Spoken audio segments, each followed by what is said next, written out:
Meet Stephanie Hanrahan, who wishes to share something interesting with you. Of course, the focus is on the paramount topic. Let's see what she wants to share with us. Here we go. Stephanie Hanrahan says she doesn't really remember when her issues with food began, but she's definitely aware that it's always been her choice.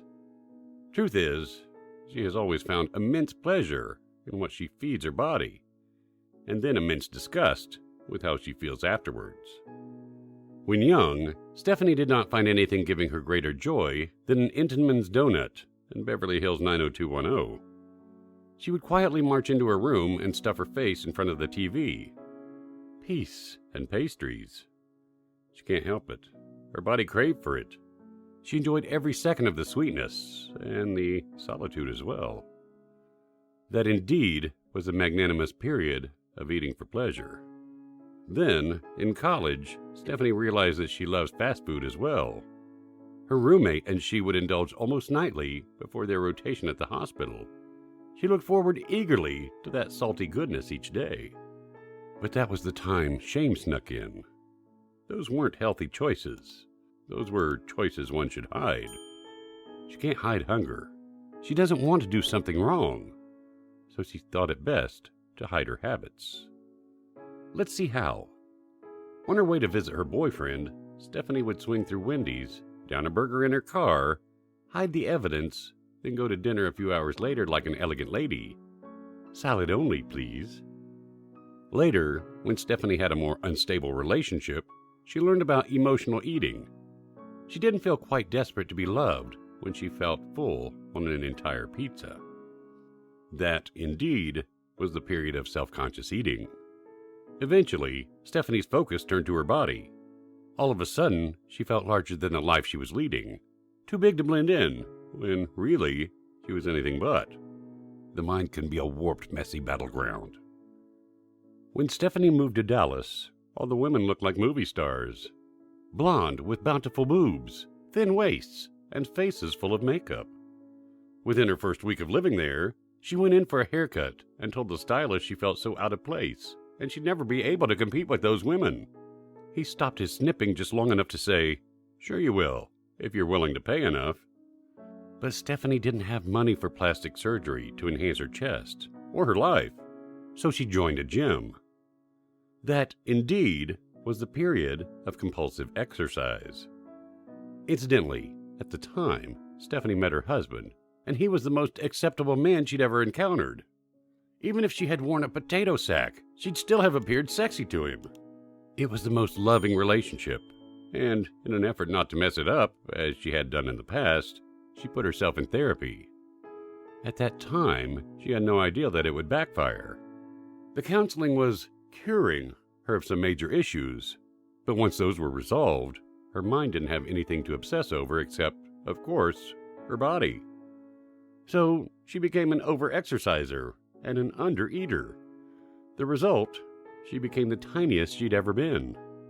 But when Stephanie's wedding day rolled around, the focus on being a bride only heightened her body image issues. Trying on wedding gowns was a chore she dreaded. She told the bridal attendant she needed something big and fluffy to hide her enormous hips. When she refused to bring that as an option, she gave in to peer pressure and ordered a fitted gown, then promptly asked for sleeves to be added to hide her fat arms. When Stephanie stood on the altar, she couldn't even focus on her husband. She was only thinking entirely about her posture for the photos. That indeed was the period of body dysmorphia. Stephanie was able to keep her svelte figure until she got pregnant and gained 75 pounds. Yes, 75 pounds with both babies. Why this was happening, doctors didn't know. Stephanie dieted and exercised all the way into her third trimester, but she was gaining 3 pounds a week without fail.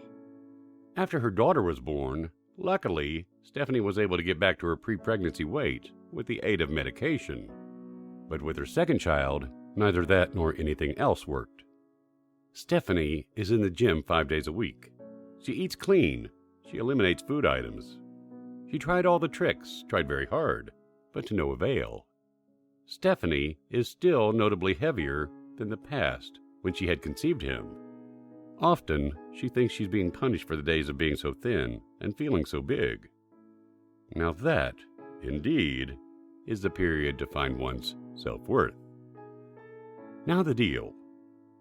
When you suffer with the thought of the way you look, you are rarely satisfied, no matter what your actual size is. When food is your drug, your comfort, your means to cope, you never feel full. Stephanie tried every way to correct her looks. Now she's moving toward acceptance. Perhaps all men are created equal, but just try and tell this to a woman who has a fixation on her weight, and she'll say women are groomed to play the comparison game. And all that sounds great and dandy until one actually practices acceptance. Seeing her body in the mirror makes Stephanie want to look away. She feels as if she's surrendering to a self she doesn't like. That's where food fasts and fad diets and shopping binges become really appealing. But external validation is fleeting, and before those new shoes are broken in, she's always broken down again. The root of her body image issues is probably a common one: control. Life has often been unkind to Stephanie. Numbers, calories, and quantities have always kept her steady. But now, her right to what she weighs has been taken away. She doesn't find any coincidence in that.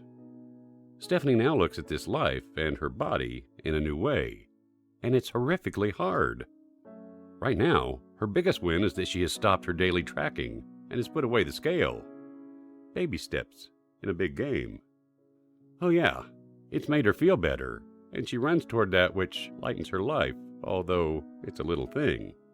Whatever may be your drug, never mind, as long as you have the willpower to overcome it. Stephanie hopes to live in a world where worth isn't defined by numbers, whether it be on a scale, or a bank account, or likes on a post. Stephanie hopes to find a way to look at the beauty around and within, and accept that the outward was never going to stay the same always.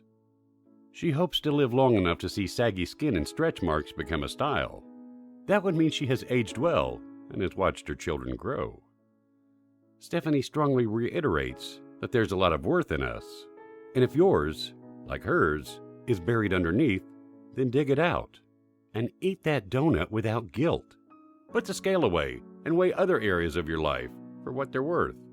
Feed your brain until it's full of fun facts, or service projects, or junky TV, or meaningful girlfriend talks. And if everything else fails, don't worry. Wear the damn potato sack. Perhaps you might actually feel beautiful in it. Who knows? Recommends Stephanie Hanrahan. Guys, think it over. I'm the reason why I'm overweight. I'm the reason why I'm slim and fit one day. No one can do it for me. I love my body. I set the parameters. Only I know where the finish line is. Real magic lies within me, in believing in myself. If I can do that, I can do anything. If you agree with Stephanie Hanrahan's views, then like, share, inspire, and change lives.